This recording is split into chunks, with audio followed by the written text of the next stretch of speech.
If they go back to their countries, it's going to be no business, no investment. All the shops are around here, they are closed.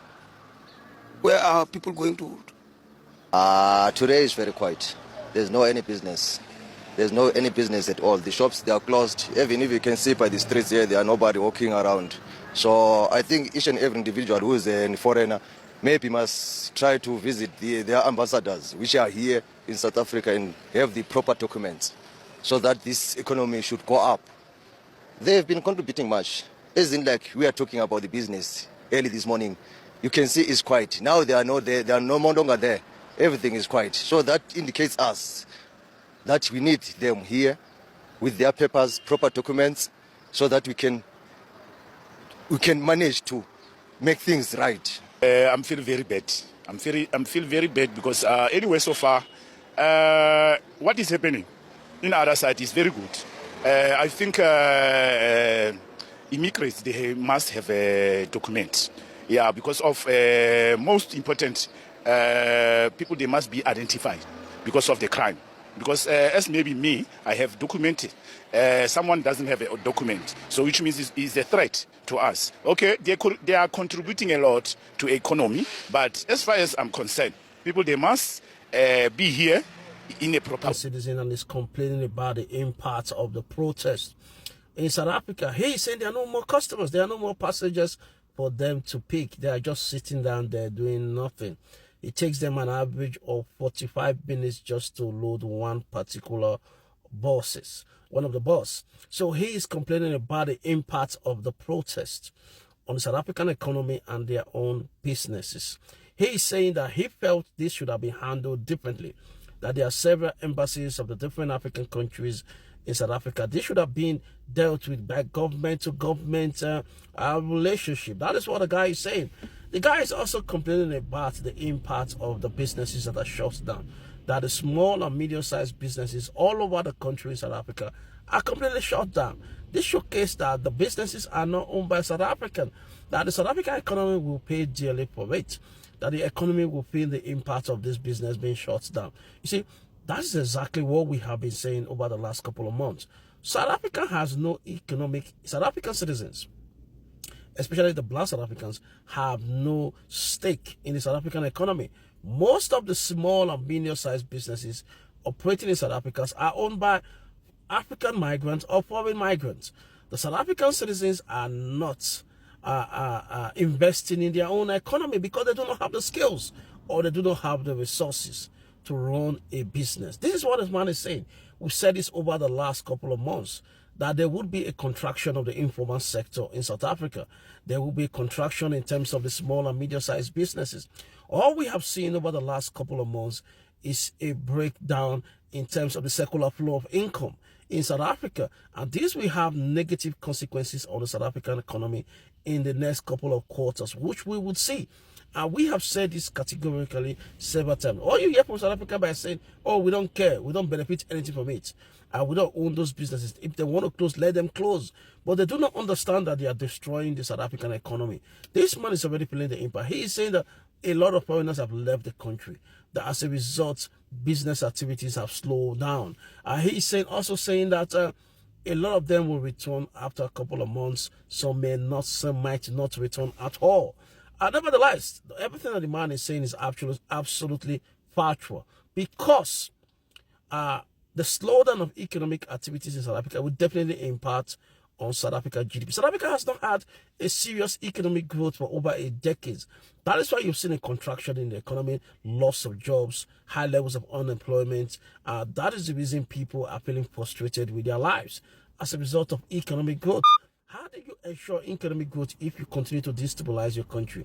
That is what this man is saying. Absolutely, the man is absolutely spot on. How South Africans can understand that they are destroying their economy rather than protesting against foreign migrants or them trying to fix their nation. Thank you. That you guys are failures. No. I'm laughing because when people, they say, listen, you have a good idea, but you are not doing it right. But you have something there. This, we can work on it. But the way you are putting it, the way you are initiating it, but you say what, it is my idea, I can do whatever I want. Now you guys are going to feel how it's like to pay 50 rand for a taxi. That time, remember, Pela, that at work, the salaries are not going up. Yeah, and the food. Today I was buying chili. I wanted chili. Even chili, it is up. So, tell me, when we reach November, what else will be high? Even this petrol that is going up. Like, tell me, how are we going to survive? Because the small money we are having, it's finished in all these things that we are doing. People, Haibo, let's learn. Let's learn to not use violence and take our cries to our government. And again, we must listen even in that government what the government is saying. Not be overburning. But here the taxi drivers, yes, even them, they are out now. It's gonna pass here. We need foreign nationals. Taxi drivers, the bosses of the road, are saying they need the foreigners. Their taxis are empty. Nobody's getting into their taxis. Their business is stalling. Nobody is making money. So therefore, we need foreigners. And I saw that guy, the Zulu guy, Pakulom, whatever, I can't pronounce that long name, forgive me. Okay, Zulu boys. I saw that guy saying, he posted actually saying, there's over 4,700 and what truck drivers who got jobs. How many trucks? Okay, let's be logical. How many trucks in South Africa for 4,000 people to get jobs? 4,000.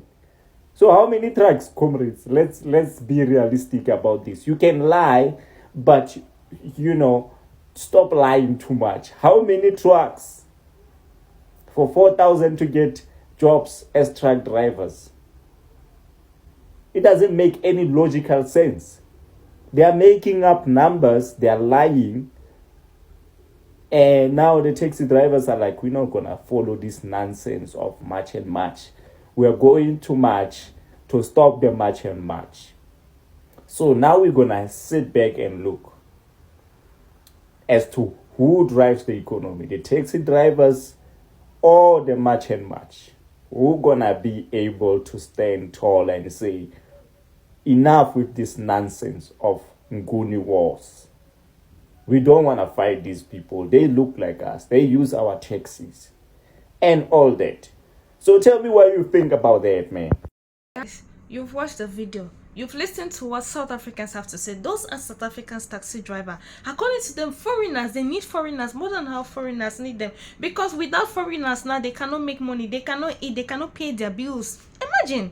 Now, South Africans are fond of telling us that, we pay tax money. Our tax money is being used to feed foreigners. Can you now see that foreigners were contributing to your economy? Now, who is crying the most? Your people. And they've not started coming out. A lot of them will start coming out to protest. You see that Jacinta that's always coming out to say march to march, march to march. See, you guys need to catch that two guys and flog them well. Because those two guys, as a man, you know what men are going through. You'll be leading a protest that is in your own disadvantage. In your own disadvantage. Now they are begging foreigners to come back because their business is not moving. They need foreigners. Of course, we all need each other. We all need each other. But the way South Africans make it to look like, it's like only foreigners are benefiting from their country. You guys are not benefiting. But now look at what is happening. Business is not moving. Nothing will move. Now prices of taxi is going to rise because of the problem you guys have created.